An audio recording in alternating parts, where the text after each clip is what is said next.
What's up, guys? Welcome back to Brain Gains. Starting out, just wanted to say that about 2 or 3 weeks ago, I said that on the weekends I would try to bring out more substantial and more informative videos. And while it is Monday, technically this is my video for Sunday, so this counts as that. And also I'm going to try this video in one take, and if I can't do it in one take, then I'll chop it up and edit it.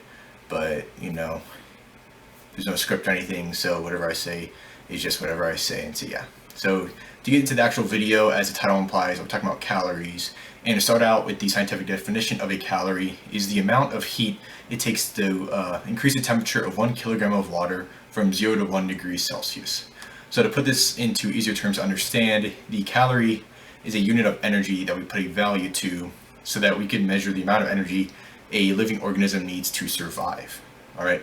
And we get these calories from the 3 main macronutrients. There are other sources for them, but I'm just going to stick with the 3 main macronutrients, and that is carbohydrates or carbs, fats, and proteins. Our body consumes them in those order, so we burn carbohydrates first, fats second, and proteins last. So the first and third macronutrient, carbs and proteins, both account for 4 calories per gram, and the second one, fats, accounts for 9 calories per gram. And I'm going to go into the next topic. It's kind of an equation, but it is calories in, calories out. And while calories out doesn't mean that your body's producing calories, it is more of the measure of calories your body burns.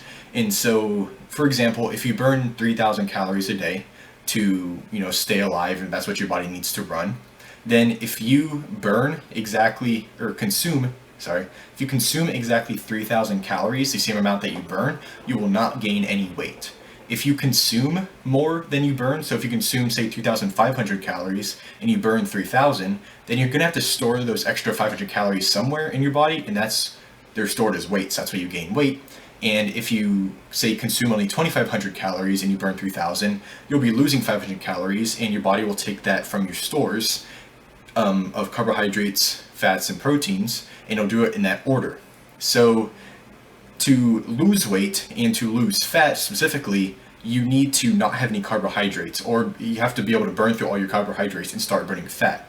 Because if you have a 500 calorie deficit, but you have 500 calories worth of carbohydrates inside of you, then it'll burn those first. And so to start losing fat, you have to consume less carbohydrates or have less carbohydrates than what your body needs to consume to meet its calorie goal, if that makes sense. So low carb diets are a good way to lose fat, because if your body doesn't have the carbs to burn, then it can't burn them and it'll start burning fat instead. The only thing you have to be careful with is that if you burn too much fat and you go through all your carbohydrates and your fats, then all you have left is proteins, and you'll start burning protein.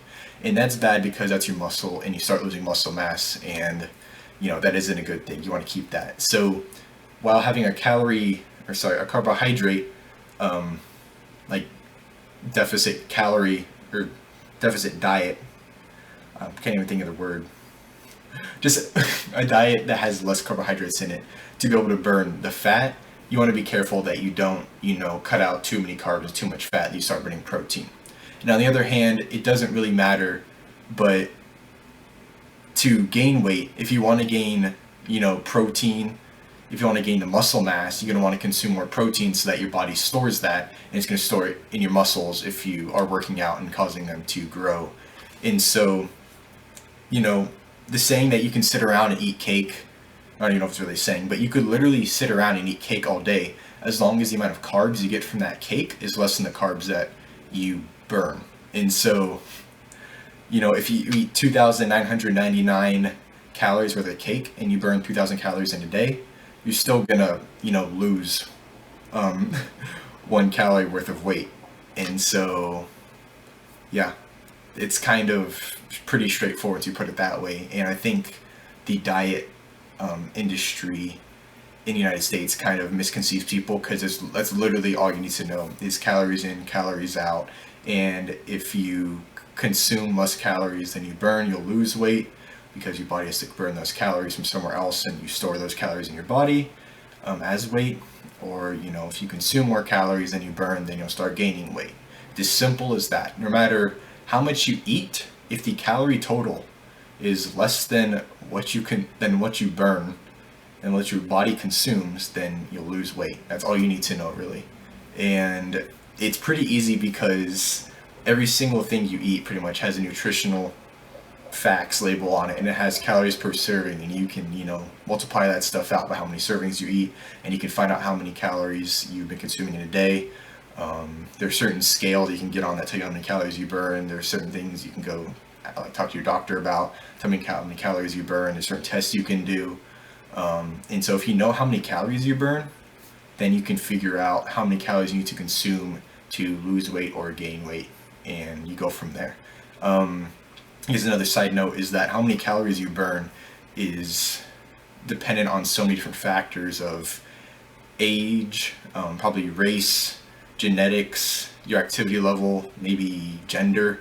I don't know that much in the depth. I assume there's probably a difference between guys and girls, and there's so many other factors, and so each person's calorie, I guess, per day, how many they need, how many calories they burn a day is different, and you have to know yours because you can't go off of what somebody else knows about how many they burn. So that's pretty much a gist of calories. I guess I can make another video going into even more depth talking about the other things we get calories from, because I only talked about carbs, fats, and proteins, but there's plenty of other sources that we get calories from. Also, I guess another thing I can talk about real quick is that carbohydrates, you usually get them mostly from plants.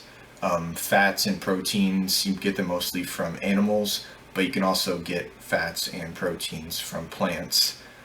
Proteins can come from like whey. I know that is a type of protein, comes from a plant, and then fats are like oils, like peanut oil, olive oil, stuff like that comes from plants. But there's also plenty of fats in animals when you eat them, and protein too. But yeah, I think I kind of did it in one take. I don't even know how long this video is going to be. Hopefully I didn't screw up and say carbohydrates when I meant to say calories, or say calories when I meant to say carbohydrates, but I'm going to review that and correct it if I need to. And yeah, as usual, if you have any questions, please let me know down in the comments. Hopefully I didn't talk too fast, that you can understand me, and if I did talk fast, I talked clearly enough that you can understand me, and hopefully what I said made sense. But yeah, if I haven't already said it, put your comments down in the comment section, your question down in the comment section, and I'll try to get back to them as fast as I can. And so that's going to be the video. And so hopefully with COVID, wearing those masks, when you're out in public and around people. If you could like the video, really appreciate it. If you subscribe to the channel, really appreciate that. I'll catch you all next time. So adios.